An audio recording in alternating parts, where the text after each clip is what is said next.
বিয়াইন, I love you. বিয়ে বাড়িতে সবার মাঝখানে দাঁড়িয়ে আকাশ তার বিআইন সাহেবকে উদ্দেশ্য করে এই কথাটা বলল। আশেপাশে সবাই তাকিয়ে আছে আকাশ এবং রাশমিকার দিকে। এদিকে রাশমিকা হাঁ করে তাকিয়ে আছে আকাশের কথা শুনে। আকাশ রাশমিকাকে উদ্দেশ্য করে আবারও বলতে লাগলো, আরে বিয়াইন সাহেব, আমি তো আপনার সাথে মজা করছিলাম। আর সবাই কি ভাবছেন, আমি বিয়াইন সাহেবকে প্রপোজ করেছি? আরে না, এটা একটা ফান ছিল। ওই যে দেখেন আমার ফ্রেন্ডরা ক্যামেরা ধরে রেখেছে, এটা একটা রিলস বানিয়েছি। এই বলে আকাশ ওইখান থেকে চলে আসলো তার বন্ধু বান্ধবদের কাছে। ভিডিওটা দেখে খুবই খুশি হলো আকাশ। তার বন্ধু বান্ধবকে উদ্দেশ্য করে বলতে লাগলো, কি রে, আমার বিয়াইন সাহেব তো খুবই লজ্জা পেয়েছে। বিয়াইন সাহেবের সাথে তো রিলেশন করা লাগে। আরে ভাই, এইখানে দাঁড়িয়ে আছিস কেন? তাড়াতাড়ি যা, তোর বিয়ান সাহেবকে আড়ালে নিয়ে জড়িয়ে ধর। দেখবি তোর বিয়ান সাহেব এমনিতেই পটে গেছে, আর তুই তো আসিস নিনজা টেকনিক নিয়ে তোর বিয়ান সাহেবকে পটিয়ে নিবি। এইখানে কোনো কিছু করা যাবে না, এইখানে করলে মাইরও খেতে পারি। হ্যাঁ, একদম ঠিক বলেছিস। এইখানে কিছু করা যাবে না বা বলাও যাবে না। চল আমরা ওইদিকে যাই, ওইদিকে সবাই আড্ডা দিতেছে। এই বলে আকাশ তার বন্ধু বান্ধবদের সাথে চলে আসলো অন্য পাশে। অন্যদিকে রাশমিকা সবার সাথে বসে আছে। এমন সময় রাশমিকার বান্ধবী বলতে লাগলো, আকাশ এইভাবে তোকে আই লাভ ইউ বলছে আর তুই কিছুই বললি না। তুই তোর বোনকে বলে দিতে, তাহলে তো তোর বোন কিছু বলতো আকাশকে। আমি যদি এখন কিছু বলি, যদি এখানে ঝড়গা হয়, তাহলে আপুর বিয়ে সমস্যা হবে। এমনিতে তো জানিস আপুর বিয়ে হচ্ছে না। এখন যদি আমি আবার সমস্যা করি, তাহলে অনেক বড় সমস্যা হয়ে যাবে। তাই আমি কিছু বলি নাই। আর আকাশ তো বলেছে এটা নাকি রিলস বানিয়েছে। আরে ভিডিওতে মনে হয় না আমার পিক দেখা যাবে। তাই বলে তুই কিছুই বলবি না? আচ্ছা চল ওই দিকে যাই, তোর আপুর কি অবস্থা দেখে আসি। এই বলে রাশমিকা রাশিদার সাথে চলে আসলো তার বোনেদের কাছে। এসে দেখে তার বোন এখনো সাজুগুজু করতেছে। এটা দেখে রাশমিকা বলতে লাগলো, আপু, তোমার এখনো রেডি হওয়া হয় নাই? আমরা সেই কখন থেকে রেডি হয়ে বসে আছি তোমার গায়ে হলুদে নাচবো বলে, আর তুমি কি না এখনো রেডি হওয়া নাই? এই তো রেডি হয়ে গেছি, চল এখন আগে তোদের নাচ দেখবো, এরপর গায়ে হলুদের অনুষ্ঠান শুরু হবে। এই বলে রোকসানা সবাইকে নিয়ে চলে আসলো বাহিরে। স্টেজে বসে আছে। এমন সময় মাইক দিয়ে অ্যানাউন্স করা হলো যে এখন গায়ে হলুদের নাচা শুরু হবে। এটা শুনে আকাশ এবং তার বন্ধু বান্ধবরা দৌড়ে চলে আসলো ওইখানে। এসে দেখে নাচ অলরেডি শুরু হয়ে গেছে। এটা দেখে আকাশ তাড়াতাড়ি করে তার ফোনটা বের করে ভিডিও করতে লাগলো আর রাশমিকার নাচ দেখতে লাগলো। বেশ কিছুক্ষণ দেখার পর আকাশ জোরে বলে উঠল, ওয়াও, সেই নাচ! কোমর তো সেইভাবে দোলানো হচ্ছে, মন চাচ্ছে তো আমিও আপনাদের সাথে আছি। আকাশের এই রকম কথা রাশমিকার কানে পৌঁছাতেই রাশমিকা নাচ বন্ধ করে চলে আসলো আকাশের কাছে। আকাশকে টানতে টানতে নিয়ে সবার সামনে চলে আসলো আর বলতে লাগলো, মেয়ে মানুষের এত নাচ দেখতেছেন, এখন আমরা দেখবো আপনার নাচ। নাচেন তাড়াতাড়ি। নাচবো কি করে? আমি তো হাত পায়ে দোলাতে পারি না, আবার নাচবো? প্লিজ আপনারা নাচেন। আর সরি, আমি আর কখনো বলবো না যে আপনাদের নাচ সুন্দর হয় নাই। থাক, আর নাচার দরকার নেই, কারণ এখন গায়ে হলুদের অনুষ্ঠান শুরু হোক। রাশমিকার কথা শুনে সবাই গান বন্ধ করে দিয়ে অনুষ্ঠান শুরু করে দিল।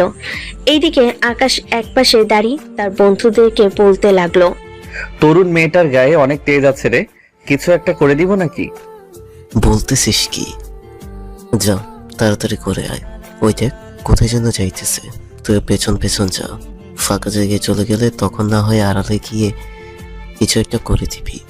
এই নে ফোন আর ক্যামেরাটা রাখ, আমি আসতেছি। আর কাউকে বলবি না আমি যে কোথায় গিয়েছি। এ বলে আকাশ এক দৌড়ে চলে আসলো রাশমিকার পিছনে। এদিকে রাশমিকা হেঁটে হেঁটে যাইতেছে। বেশ কিছুক্ষণ পর রাশমিকা চলে আসলো একটা ফাঁকা রুমে। এসে তার শাড়ি এবং বাকি সবকিছু খুলতেছে। এমন সময় আকাশ তার রুমের ভিতর ঢুকে দরজাটা বন্ধ করে দিল। এটা দেখে রাশমিকা বলতে লাগলো, এই, আপনি তো চরম বেয়াদব। আপনি আমার রুমে এসেছেন কেন? তাড়াতাড়ি রুম থেকে বের হয়ে যান, নাহলে কিন্তু আমি চিৎকার করব। আপনার মতো একটা লুচ্চা ছেলে। আর কিছু বলতে যাবে এমন সময় আকাশ রাশ্মিকার মুখ টিপে ধরে বলতে লাগলো। আপনার গায়ে অনেক তেজ, তাই না? এখন আপনার তেজগুলো বের করব। এই বলে আকাশ রাশ্মিকার মুখ থেকে তার হাতটা সরিয়ে তার ঠোঁটের সাথে তার ঠোঁট একত্রিত করে দিল। বেশ কিছুক্ষণ এইভাবে যাওয়ার পর আকাশ তার এক হাত রাশ্মিকার পেটের মধ্যে হাত বুলাচ্ছে। এদিকে রাশ্মিকা নিজেকে কন্ট্রোল করতে না পেরে আকাশকে জোরে ধাক্কা দিয়ে নিচে ফেলে দিল আর কান্না করতে করতে বলতে লাগলো। ছি, আমি ভাবতেও পারিনি আপনি আমাকে এরকমটা করতে পারবেন। আমি আপনাকে অনেক ভালো ভেবেছিলাম, কিন্তু আপনি একটা লুচ্চা শয়তান ছেলে। আপনি আমার সামনে আসবেন না কখনো। আমি আপুকে এক্ষুনি সবকিছু বলে দিয়েছি। আমার কথাটা তো শুনে যান। কথা না শুনে বাহিরে গেলে কিন্তু অনেক বিপদে পড়বেন। এখন যদি আপনি আপনার বোনকে গিয়ে এসব বলেন, তাহলে কিন্তু আপনার বোনের বিয়েটা আবারও ভেঙে যাবে। এমনিতেই কিন্তু আপনার বোনের বিয়ে হচ্ছে না, এসব কিন্তু আমি জানি। এখন আপনার সিদ্ধান্ত। আপনি যদি এসব গিয়ে আপনার বোনকে বলে দেন, তাহলে আপনারা মান সম্মান যাবে, সাথে আপনার বোনেরও বিয়ে হবে না। আকাশের কথা শুনে রাশ্মিকা ঠায় দাঁড়িয়ে রইল ওইখানে। বেশ কিছুক্ষণ পর রাশ্মিকা রুম থেকে বের হয়ে চলে আসলো তার বান্ধবীর কাছে। রাশ্মিকাকে কান্না করতে দেখে রূপালী বলতে লাগলো। কিরে, তুই কান্না করতেছিস কেন? কি হয়েছে তোর? তুই তো হাসি খুশি ভাবে রুমে গিয়েছিলি, রুমে কি হয়েছে? কিরে, কিছু বলতেছিস না কেন? বল কিছু। আর কি বলবো, ওই আকাশ আমার সাথে। আর কিছু বলতে পারল না রাশ্মিকা। এদিকে রূপালী এবং তার বাকি বান্ধবীরা রেগে আগুন হয়ে যে আকাশের কাছে যেতে যাবে, এমন সময় রাশ্মিকা বলতে লাগলো। এখন তার কাছে যাওয়ার কোনো প্রয়োজন নেই। বিয়েটা কোনো রকম হয়ে যায়, এরপরে তাকে আমি নিজে মজা দেখাবো। আমার সাথে লাগতে এসেছে, আমার কিছু করছে না, আমার কিছু করা বের করে দিব তার। আজ পর্যন্ত কেউ আমার ঠোঁটে স্পর্শ করতে পারে নাই, আর ওই ছেলেকিরা মাত্র একদিন হয়েছে দেখা হয়েছে, সে আমার উপরে এভাবে ঝাঁপিয়ে পড়েছে।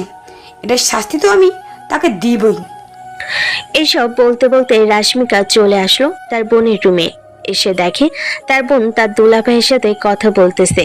এটা দেখে সে খাবার চলে আসলো। তার রুমে দরজাটা ভালো করে লাগিয়ে দিয়ে ড্রেস চেঞ্জ করে বিছানায় শুয়ে পড়লো।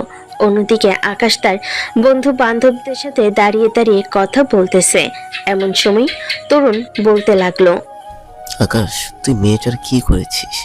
আমাকে তো কিছুই বললি না, আর এখন তো সবাই আছে বলে দে, তাহলে কি করেছিস? কিরে তরুণ আর আকাশ, তোরা দুজন কে নিয়ে কথাবার্তা বলতেছিস? আর কাকে কি করেছে আকাশ? কিরে আকাশ, তুই কাকে কি করেছিস বল আমাদেরকে। আরে, আমার সুন্দরী বিয়াইনকে আদর করেছিলাম একটু, এর জন্য আমার সুন্দরী বিয়াইন রাগ করেছে। তবে আদর করে বেশ মজা পেলাম। তার ঠোঁট এত মিষ্টি ছিল বলার মতো না। আমার তো মন চাইছিল আরো কিছুক্ষণ জড়িয়ে ধরে লিপ কিস করার। তার সাথে তো তার ফিগার একদম। মামা, এসব বলিস না, টুনটুনি তারা হয়ে যায়। এমনিতে ওদের নাচ দেখে আমার টুনটুনির অবস্থা খুবই খারাপ হয়ে গেছে। এখানের কাজ তো শেষ হয়ে গেছে, চল এখন বাসায় চলে যাই। কালকে আবার তাড়াতাড়ি চলে আসতে হবে, কালকে বিয়ে। হ্যাঁ চল, তাহলে এখন বাসায় চলে যাই। কালকে ভাইয়াকে নিয়ে সকাল সকাল চলে আসবো বিয়ে খাওয়ার জন্য। বিয়ে খাওয়ার জন্য সকাল সকাল চলে আসবি নাকি? তোর সুন্দরী বেআইনকে দেখার জন্য চলে আসবি? বুঝি রে বুঝি, প্রথম দেখেই প্রেমে পড়ে গিয়েছিস সুন্দরী বেআইনের ওপর। বুঝেই যখন ফেলেছিস, চল তাহলে তাড়াতাড়ি যাই, রাত হয়ে গেছে অনেক। আবার ওইখানে গিয়ে ঘুমাতে হবে। 1-2 ঘন্টা না ঘুমালে মাথা এমনিতেই গরম থাকবে, পরে কাকে কি বলে বসি তার কোনো শিওর নেই। হ্যাঁ চল চল, তোর মাথায় তো আগে ঠান্ডা করতে হবে, তারপরে আমাদের মাথা ঠান্ডা হবে। চল তাড়াতাড়ি। এই বলে তরুণ আকাশকে নিয়ে ওইখান থেকে চলে আসলো আকাশদের বাসায়। আকাশ তার ফ্রেন্ডদেরকে নিয়ে চলে গেল তার রুমে। ফ্রেশ হয়ে বিছানায় শুয়ে ঘুমিয়ে গেল। দেখতে দেখতে কেটে গেল একটি রাত। পরের দিন সকালে আকাশ তাড়াতাড়ি ঘুম থেকে উঠে সকল কাজ শেষ করে তার ভাইকে রেডি করতে লাগলো। এমন সময় আকাশের ভাই মারুফ বলতে লাগলো। আকাশ, তোর ভাবি দেখতে কেমন রে? সুন্দর নাকি কালো? ফোনে তো দেখলাম বেশ সুন্দরী এবং মায়াবতী।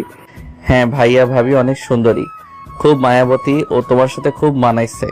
আব্বুর সাথে কথা বলেছো? আমরা কখন বের হব? হ্যাঁ, কথা বলছি। আব্বু বলেছে যে আজান দেওয়ার সাথে সাথে বের হয়ে যাওয়ার জন্য, না হলে রাস্তায় নাকি জ্যাম পড়বে। হ্যাঁ, না হলে তো রাস্তায় জ্যাম পড়বে। আচ্ছা, তোমাকে রেডি করে ফেলেছি, এখন তুমি বসে থাকো, আমিও রেডি হয়ে আসতেছি। ঠিক আছে, যা তাড়াতাড়ি। আকাশ চলে আসলো তার রুমে। ওয়াশরুমে ঢুকে ফ্রেশ হয়ে বসে আছে আকাশ। এমন সময় তার রুমের ভিতরে প্রবেশ করলো তার বন্ধু তরুণ, আর বলতে লাগলো, কিরে আকাশ, কখন বের হবি? রাস্তা তো অনেক দূরের, এখন যদি না বের হয় তাহলে তো ট্রাফিক জ্যাম পড়ে যাবে। আবার কোন রাস্তায় জ্যাম থাকে কে জানে। আরে তুই চিন্তা করিস না, অলি গলি দিয়ে বের হয়ে যাব আমি। ওই রাস্তা আমার আগে থেকেই চেনা আছে।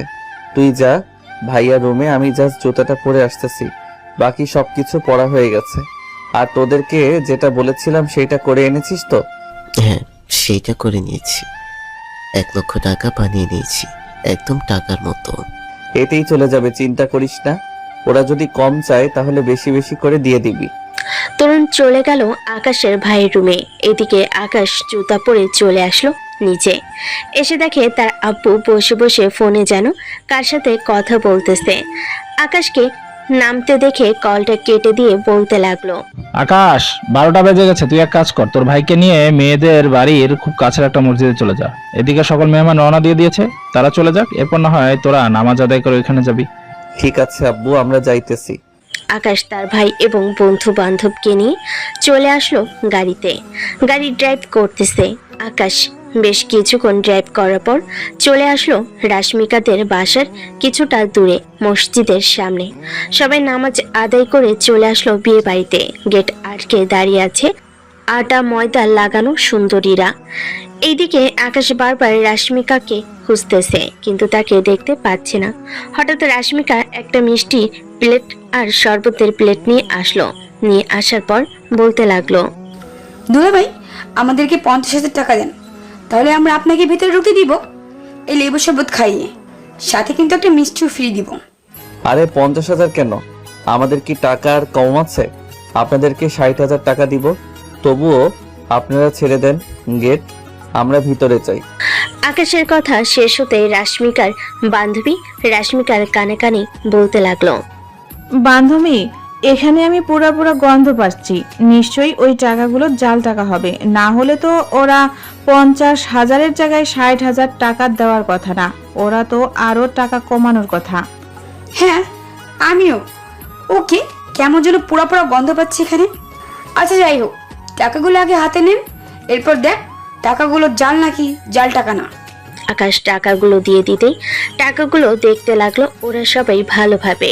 টাকাগুলো এমন ভাবে বানিয়ে আনা হয়েছে যে জাল টাকা নাকি আসল টাকা এটা ধরতেই পারবে না। গেট ছেড়ে দিতেই সবাই ভিতরে ঢোকার মাঝে আকাশ রাশমিকার একেবারে কাছে গিয়ে বেড়ের মাঝে টুক করে তার গালে একটা চুমু দিয়ে চলে আসলো স্টেজে। এইদিকে রাশমিকা মনে মনে বলতে লাগলো, আপনি খেলাটা শুরু করেছেন মিস্টার আকাশ, খেলাটা শেষ করবো আমি। একবার আপনার বিয়েটা হয়ে যায়, এরপর আপনার ব্যবস্থা করতেছি। আমাকে তো চিনেন না আপনি। এই বলে রাশমিকা চলে আসলো তার বোনের রুমে। বেশ কিছুক্ষণ পর আকাশদের খাবার দিয়ে দিল। খাবার দেওয়া শেষ হতেই সবাই খাবার খেতে লাগলো। খাবার খাওয়া শেষ হতেই হাত ধোয়ার পালা। রাশমিকা এবং তার বান্ধবী আর চাচাতো বোনের এসে দাঁড়িয়ে আছে। বেশ কিছুক্ষণ পর হাত ধোয়া শুরু হলো। আকাশ তো রাশমিকার দিকে হা করে তাকিয়ে আছে। এটা দেখে তরুণ বলতে লাগলো, মামা, তুমি তো দেখি একদিনে প্রেমে হাবুডুবু খেয়ে মরে যাইতেছ, এরকম ভাবে চললে হবে নাকি? আরে বেটা চুপ থাকতো, আমি আগে বিআইন সাহেবকে দেখি, এরপর তোর সাথে কথা বলতেছি। বিআইন সাহেবের এত বড় বড় 2টা জিনিস, উফ সেই লাগতেছে। শালা তুই আর ভালো হলি না। দেখ দেখ, ভালো করে দেখ, সামনে যাতে এই মেয়ের সাথেই তোর বিয়েটা খেতে পারি, মনে রাখিস।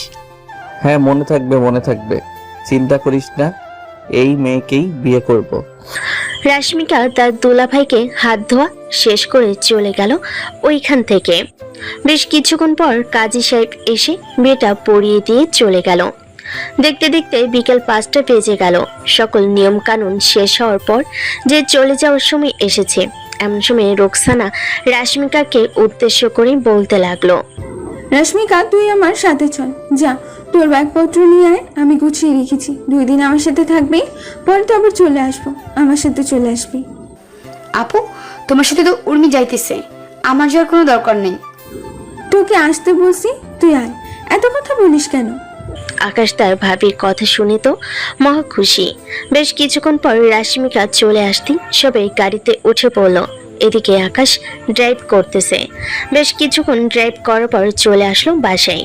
সবাই বউকে বরণ করে নিয়ে চলে গেল বাড়ির ভিতরে। এদিকে রাশমিকা তার বোনের সাথে ভিতরে চলে গেল। এটা দেখে আকাশ তার পিছু পিছু করে চলে আসলো ভিতরে। বেশ কিছুক্ষণ পর রাশমিকা এইদিক সেদিক ঘোরাঘুরি করতেছে। এটা দেখে আকাশ রাশমিকার একটা হাত ধরে টানতে টানতে ওইখান থেকে নিয়ে চলে আসলো তার রুমে। দরজাটা লাগিয়ে দিয়ে বলতে লাগলো, কি ব্যাপার বিআইন সাহেব, আমাকে খুঁজতেছিলেন নাকি? আমি তো এখন আপনার কাছে। আপনি এখন কোথায় যাবেন? কোথায় আর যাব, আপনাকে খুঁজছিলাম। আপনার বুকে একটু মাথা রাখবো এটার জন্য। হঠাৎ এইরকম কথা বলতেছেন, নিশ্চয়ই তো কোনো কারণ আছে। কারণ ছাড়া তো আপনি এরকম কথা বলবেন না। মিস্টার আকাশ, আমি এখন আপনার বাসায় আছি, আর আপুর বিয়ে হয়ে গেছে। এখন আমি আপনার সাথে যা ইচ্ছে তাই করতে পারবো। এই বলে রাশমিকা ঠাস করে আকাশের গালে চর মেরে দিয়ে বলতে লাগলো, আপনি বিআইনের মতো থাকবেন, বিআইনের শৈলে স্পর্শ করাবার। আমি আপনার ঘরের বউ না যে যখন তখন আমার শরীরে স্পর্শ করতে পারবেন। ওই বাড়িতে ছিলাম বলে কিছু বলতে পারিনি, ওই সময় বিয়ে ছিল আপুর। আজকে আপনাকে বলে ফেললাম। বিআইন সাহেব, আপনি কিন্তু কাজটা ঠিক করলেন না। এখন আপনার কি করতে পারি আপনার ধারণা আছে? এই রুমে কিন্তু কেউ নেই। আমি যদি আপনার কিছু একটা করে এইখানে রেখে দেই, কেউ এসে দেখবে না। আমাকে ভয় দেখাচ্ছে নাকি? আমাকে এসব ভয় দেখিয়ে কোনো লাভ হবে না। সো এই রাশমিকা এইসব ভয় পায় না। সো আমাকে ভয় দেখিয়ে কোনো লাভ নেই। 2 দিন আপনার বাসায় আছি, আমার দিকে নজর দিলে 2টা চোখ উঠিয়ে নিব, মনে রেখে। এই বলে রাশমিকা ওইখান থেকে চলে গেল নিচে। গিয়ে দেখে সবাই বসে আছে। সবার সাথে বসে গল্প করতে লাগলো। এদিকে আকাশ তার গালে বারবার হাত দিয়ে বলতেছে, বিআইন সাহেবের হাতে তো দেখে অনেক শক্তি আছে। ইস, দাঁতগুলো মনে হয় পড়ে যাবে, এমন জোরে চড় মারছে। এসব বলতেছে আকাশ। বেশ কিছুক্ষণ পর তরুণ তার রুমের ভিতরে প্রবেশ করে দেখে আকাশ দাঁড়িয়ে দাঁড়িয়ে কি যেন ভাবতেছে। আকাশের সামনে এসে আকাশকে ধাক্কা দিতেই আকাশ বলে উঠল, কি রে, তোর কি হয়েছে? এইভাবে ধাক্কা দিচ্ছিস কেন? এখন যদি আমি পড়ে যাইতাম তখন আমার কি হতো? বেআইন সাহেবের প্রেমে এমনভাবে তুই মগ্ন হয়ে গেছিস, তোকে তো হয় ঠিক লাগতেছে না। এইরকম ভাবে না থেকে বেআইন সাহেবকে বিয়ে করে ফেল। আরে শালা, মাত্র তার বোনকে বিয়ে করে নিয়ে এসেছে ভাইয়া, আর এখনই যদি আমি গিয়ে বলি ভাবির ছোট বোনকে বিয়ে করব, তাহলে আমার কপালে দুঃখ আছে। আরে শালা, হলুদের দিন তো তুই তাকে আই লাভ ইউ বলেছিলি, এটা তো সবাই দেখেছে। সো এখনো তো চিন্তা করতেছিস কেন? ওই সময় যেহেতু কিছু বলে নাই, তো এখনো কিছু বলবে না। যা গিয়ে বলে ফেল। এখন না, আর কয়েকটা দিন যাক, এরপর বলবো। আগে আমাকে চড় দেওয়ার শাস্তিটা দিয়ে নেই, এরপর। আকাশের কথা শুনে তরুণ অবাক হয়ে আকাশকে বলতে লাগলো, আকাশ ভাই, আমি বিশ্বাস করতে পারতেছি না, আজ পর্যন্ত তোর গায়ে কেউ হাত দিতে পারে নাই, আর সেইখানে তোর বেআইন সাহেব তোর গালে চড় মারছে। আবার দেখি 5 আঙ্গুলের দাগ বসে আছে, মনে হয় তো বেশ জোরে মারছে, তাই না রে? ব্যথা পাইছিস নাকি? আরে না, ব্যথা পাবো কি করে? ব্যথা পাই নাই, জাস্ট একটু লাগছে। মনে হচ্ছে যে দাঁত খুলে পড়ে যাবে। ও আচ্ছা, তাই নাকি? দাঁত খুলে পড়ে গেলে তো খুবই ভালো হবে। তখন আর তুই তোর বউ মানে তোর বেআইন সাহেবের খেতে পারবি না।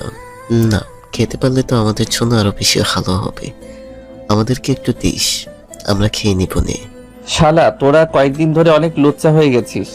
যাকে দেখতেছিস তার সাথে এইসব অশালীন কথা বলতেছিস। আর এটা অশালীন নাকি? তোর বউকে আমরা খাবো, এটা তো খুবই ভালো কথা। আর তুই বলতেছিস এটা অশালীন? যা শালা, তোর সাথে কোনো কথাই বলবো না। আমি এখন বাসায় চলে গেলাম, কালকে সকালে চলে আসবো, রাত হয়ে গেছে। এই বলে তরুণ চলে গেল তার বাসায় এবং আকাশের অন্যান্য বন্ধু বান্ধবরা চলে গেল বাড়িতে। আকাশ তার ভাইয়ের কাছে এসে দেখে তার ভাই ফোনে যেন কার সাথে মেসেজ করতেছে। এটা দেখে আকাশ আর মারুফকে বিরক্ত করলো না। আকাশ তার রুমে এসে ফ্রেশ হয়ে বিছানায় শুয়ে ফোন টিপতে টিপতে কখন যে ঘুমিয়ে গেছে খেয়াল নেই। রাত প্রায় 12টা।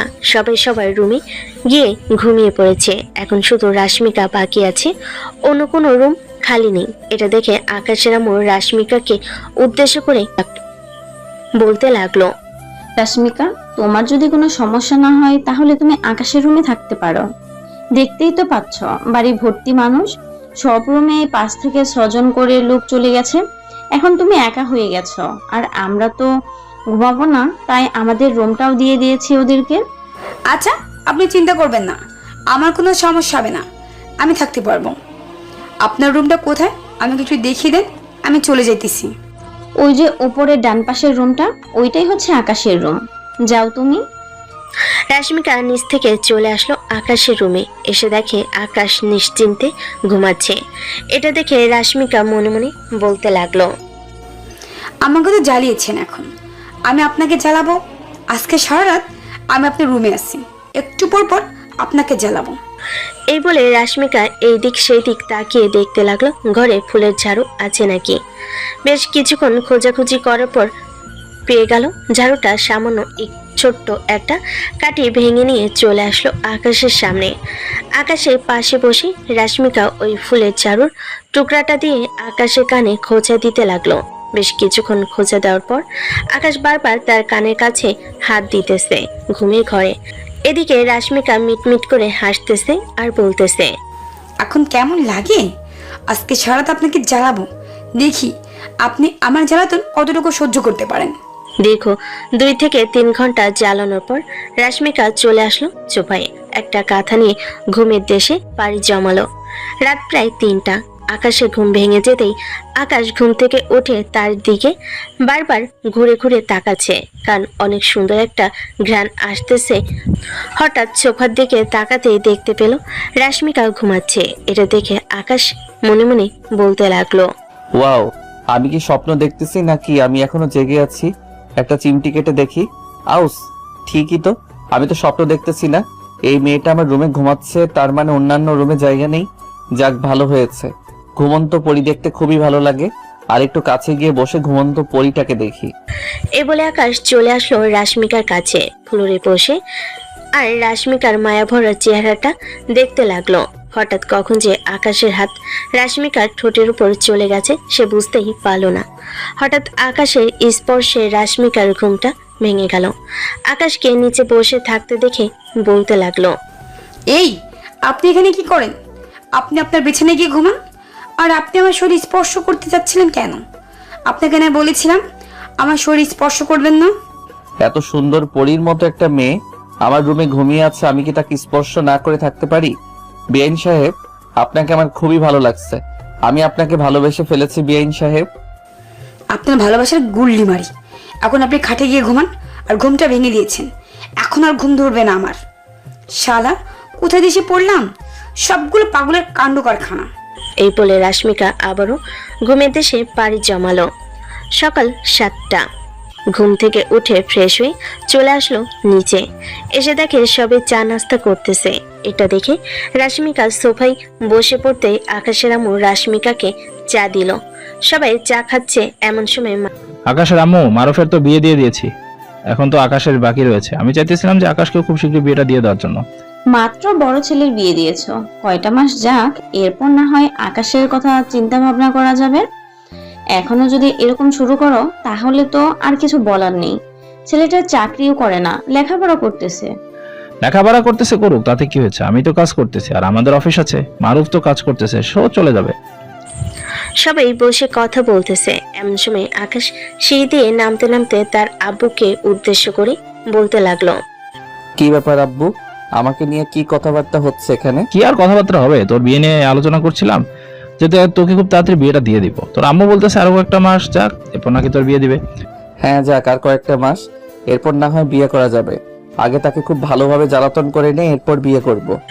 আকাশের কথা শুনে রাশ্মিকা আকাশের দিকে তাকাতেই আকাশ দাঁত বের করে হাসতে লাগলো। এটা দেখে রাশ্মিকা ভেঙচি মেরে আবারও চা খাওয়াই মনোযোগ দিল। বেশ কিছুক্ষণ পর সকালের নাস্তা শেষ করে আকাশ তার রুমে বসে আছে। এমন সময় আকাশের ভাবি আকাশের রুমে এসে বলতে লাগলো, কি ব্যাপার দেবর মশাই, তুমি নাকি আমার বোনকে খুব বিরক্ত করতেছো?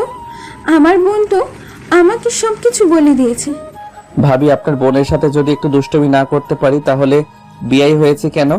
উনি যদি মন খারাপ করে আমার দুষ্টুমিতে তাহলে আমাকে বলুক, আমি আর কিছুই বলবো না। আচ্ছা যাই হোক, এসব কথা বাদ দাও। এখন আমার কথা শোনো, তোমার ভাইয়া তো অফিস চলে গেছে, আমি তো আর এখন বের হতে পারবো না। তুমি এক কাজ করো, রশ্মিকাকে নিয়ে তুমি একটু এই এলাকাটা ঘুরে আসো। সে তো পড়ালেখার চাপে ঘোরাঘুরি করতে পারে না তেমন বেশি। আজকে যেহেতু এখানে আছে, তুমি নিয়ে ঘুরে আসো। আর টাকা লাগলে বলো, আমি টাকা দিয়ে দিই তোমাকে। আরে না ভাবি, টাকা লাগবে না। এত সুন্দরী একটা বিয়াইনকে ঘুরতে নিয়ে যাব, তাও আবার ভাবির কাছ থেকে টাকা নিয়ে? এটা কখনোই হয় না।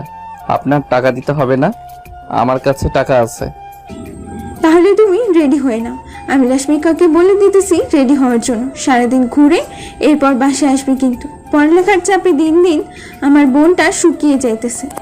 আপনি চিন্তা করবেন না, এখন যদি বের হয় রাত 10টার আগে বাসায় ফিরবো না, নিশ্চিন্তে থাকতে পারেন। রোকসানা চলে যেতেই আকাশ রেডি হয়ে নিল। রেডি হয়ে বেশ কিছুক্ষণ পর চলে আসলো নিচে। অন্যদিকে রোকসানা রাশ্মিকাকে বলতেই রাশ্মিকা তার বোনের দিকে হাঁ করে তাকিয়ে আছে আর বলতেছে, আপু, তুমি এটা কি করছো? আমি ঘুরতে পারি না বলে তুমি বদমাশির সাথে আমাকে বলছো ঘোরাঘুরি করার জন্য? বদমাইশ বলবি না আমার দেবরকে, আমার দেবর একদম ভালো। তুই যা, গিয়ে রেডি হয়ে তাড়াতাড়ি নিচে আয়। আমার দেবর হয়তো রেডি হয়ে গেছে। রাশ্মিকা আর কিছু না বলে ওইখান থেকে চলে গেল রুমে। বড় বোন যেহেতু আদেশ করেছে, ছোট বোনের কথা মানতেই হবে, তাই রেডি হয়ে নিচে চলে আসলো। এসে দেখে আকাশ দাঁড়িয়ে আছে। আকাশ রাশ্মিকাকে নিয়ে চলে আসলো বাহিরে আর বলতে লাগলো, বাইকে করে যাবেন নাকি রিক্সায় করে ঘোরাঘুরি করবেন? একটা দিয়ে ঘোরাঘুরি করলেই হবে। আপনার যেটা ভালো লাগে সেটা নিয়ে আসুন। তাহলে চলেন রিক্সা দিয়ে ঘোরাঘুরি করি। এই বলে আকাশ আর রাশ্মিকা ওইখান থেকে চলে আসলো। রাস্তায় এসে দেখে একটা রিক্সা দাঁড়িয়ে আছে। রিক্সায় উঠে পড়তেই রিক্সাওয়ালা মামা রিক্সা চালাতে লাগলো। এইদিকে আকাশ রাশ্মিকার পাশে বসে আছে, তার বুক ধকধক করতেছে। এটা দেখে আকাশ মনে মনে বলতে লাগলো, হঠাৎ আমার এমন হচ্ছে কেন? আগে তো কখনো এমন হয় নাই। নিশ্চয়ই রাশ্মিকা পাশে বসে আছে, এটার জন্য এমন হয়েছে। আকাশ চুপচাপ মনে মনে এই সব কথা ভাবতেছে। এমন সময় রাশ্মিকা আকাশের হাতে একটি চিমটি মেরে বলতে লাগলো, কি ব্যাপার, কথা বলেন না কেন? বাইরে ঘুরতে নিয়ে এসেছেন, চুপচাপ বসে থাকবেন নাকি পাশে তো কিছু বলবেন? গতকালকে রাতে কি আপনি আমার সাথে ফাইজলামি করেছেন? দীর্ঘ 2 থেকে 3 ঘন্টা কে যেন আমার কানে বারবার সুরসুরি দিয়েছিল। আমি ফাজলামি করতে যাব কেন? আমি রাত 12টায় আপনার রুমে গিয়ে ঘুমিয়ে পড়েছি। হয়তো শয়তান আপনার সাথে দুষ্টুমি করেছে। ও আচ্ছা, শয়তান আমার সাথে দুষ্টামি করেছে? তাহলে শয়তানটাকে দেখি তো একটু। এই বলে আকাশ রাশ্মিকার একটা হাত তার হাতের সাথে জড়িয়ে ধরলো। এটা দেখে রাশ্মিকা বলতে লাগলো, মিস্টার আকাশ, আমি আপনার বউ না যে এইভাবে আমার হাত জড়িয়ে ধরবেন। আমার হাত ছাড়েন, আমি ব্যথা পাইতেছি। তাড়াতাড়ি হাত ছাড়েন। রাশ্মিকার কথা শুনে আকাশ তার হাত ছেড়ে দিয়ে জড়িয়ে ধরলো। এটা দেখে রাশ্মিকা এবার একটু রেগে আকাশকে রাগী কণ্ঠে বলতে লাগলো, মিস্টার আকাশ, এরকম করলে কিন্তু আমি সোজা বাসায় চলে যাব। বারবার বলতেছি, আপনি আমার সাথে এরকম করবেন না।